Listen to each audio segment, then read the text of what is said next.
بسم الله الرحمن الرحیم. یو ورور پوښتنه کړې ده. مسله داسې ده د غسل یا د اودس په دوران کې چې کوم د اوبو څاڅکي غورځي دغه څاڅکي پاک دي او که ناپاک دي. که چیرې دغه څاڅکي د اوبو باټلۍ ته ولویږي یا د اوبو ګډوې ته ولویږي نو د دې اوبو حکم څه دی؟ آیا دا اوبه مرداریږي او که نه مرداریږي؟ جواب د دې مسلې جواب دغه دی. د اودس په دوران کې یا د غسل په دوران کې چې د اوبو کم څاڅکي د انسان د بدن څخه غورځي، یعنی یو سړی دی هغه اودس کوي د اوبو څاڅکي غورځي، لاسونه پرېولي دغه څاڅکي غورځي یا پښې پرېولي دغه څاڅکي غورځي، نو دغه څاڅکي یا دغه رقم د غسل په دوران کې چې انسان کله غسل کوي نو پر ځان باندې اوبه اچوي، د غسل چې کومې اوبه دي د دې اوبو څاڅکي غورځي. نو که چیرې د انسان پر بدن باندې ظاهري نجاست نه وي لګېدلی، یعنې د ده پر بدن باندې نجاست نشته، دی بې اودسه دی خو پر بدن یې نجاست نه دی لګېدلی، پر لاس پر مخ یا پر پښو نجاست وینه یا بل داسې نجاست نه دی لګېدلی، یا دی بې غسله دی خو پر بدن یې نجاست نه دی لګېدلی، ظاهري نجاست یې پر بدن باندې نشته. نو په دا صورت کې دا چې کوم څاڅکي د اوبو ته غورځي دا څاڅکي بالکل پاک دي. دې ته مایع مستعمل وایي، یعنی استعمال شده اوبه. دا ته استعمالوي، دغه استعمال شده اوبه دي.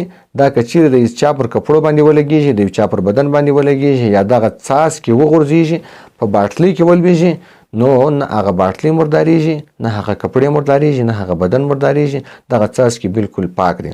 اما که چیرې د انسان پر بدن باندې نجاست لګېدلی وي، یعنې ستا پر لاس وینه لګېدلې ده، اوس ته لاس پرېولې دغه څاڅکي وغورځېدې نو بیا دا څاڅکي ناپاکه دی، ځکه چې دا وینه ده، وینه ناپاکه ده، دا اوبه چې د دغه وینو سره ولګېږي دا اوبه هم ناپاکه شوه. فتاوا هندیه کې لیکلي دي: اتفق اصحابنا رحمهم الله ان الماء المستعمل ليس بطهور حتى لا يجوز التوضؤ به واختلفوا في طهارته. قال محمد رحمه الله هو طائر وهو رواية عن أبي حنيفة وعليه الفتوى. وای د اودس په دوران کې یا د غسل په دوران کې چې کومې اوبه استعمالیږي او دا کم څاڅکي چې غورځي دغه اوبه مایع مستعمل دي. په دې کې اختلاف دی، ځینې علما وایي چې دا پاک دي او ځینې وایي چې دا ناپاک دي، لیکن صحیح قول دا دی مخته لیکلي قال محمد رحم الله هو طاهر. امام محمد رحم الله فرمایي چې دا د امام صاحب شاګرد دی، وایي دا اوبه پاک دي.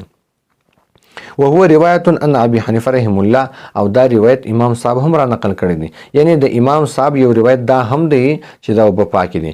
یعنی خلاصه دا سو چې امام صاحب هم دا فرمایي چې دا اوبه پاکې دي او امام محمد رحم الله هم دا فرمایي چې دا اوبه پاکې دي. وعليه الفتوى، او فتوا هم پر دا قول باندې ده چې دا اوبه بالکل پاکې دي. بحر الرعی کې لیکلي دي جلد نمبر 1 صفحه نمبر 144: قوله والماء المستعمل لقربة او رفع حدث اذا استقر مكان طاهر لا مطهر. و دغه اوبه چې کله سړی دا اوبه استعمال کې د اودس د پاره یا د غسل د پاره د دې اوبو حکم دا دی چې دا اوبه پاکې دي، یعنی دا اوبه طاهر دي غیر مطهر دي. مطلب دا دی چې دا اوبه پاکې دي، یعنی که دا اوبه چیرې د انسان و کپړو ته ولګېږي، د انسان و بدن ته ولګېږي نو د انسان کپړې او د انسان بدن په دې سره نه مردارېږي. اما دا مطهر نه دي. مطهر دا معنا که چیرې ته دا اوبه برته جمع کړې په باټلۍ کې د غسل اوبه یا د اودس اوبه ته خو دا پاکې دي، دا اوبه دې برته په باټلۍ کې جمع کړې، اوس په دې اوبو سره برته غسل کوې نو په دې سره بیا غسل نه دی صحیح، یعنې ستا بې غسلې په دې سره نه ختمیږي. یا یو سړی دی هغه اودس کوي، ته وایې د ده د اوداسه اوبه پاکې دي، نو دا د ده د اوداسه اوبه دي په یو ګډوه کې جمع کړې، اوس په هغه اوبو سره ته اودس کوې نو دا ستا اودس نه پسې کېږي، ځکه چې دا د انسان کپړې نه مرداري، بدن نه مرداري، لیکن پاکولی هم نشي چې ته بیا اودسه یې اوس په دې سره بیا اودسوالی ختموې، دا نه دی صحیح، ستا بیا اودسوالی نه در ختموي. د دې اوبو حکم دا دی. خلاصه دا سو که چیرې دغه د اوداسه څاڅکي یا د غسل څاڅکي باټلۍ ته ولویږي یا پر کپړو ولګېږي یا پر بدن ولګېږي نو دا پاک دی، په دې کې هیڅ شک کول نه دی پکار.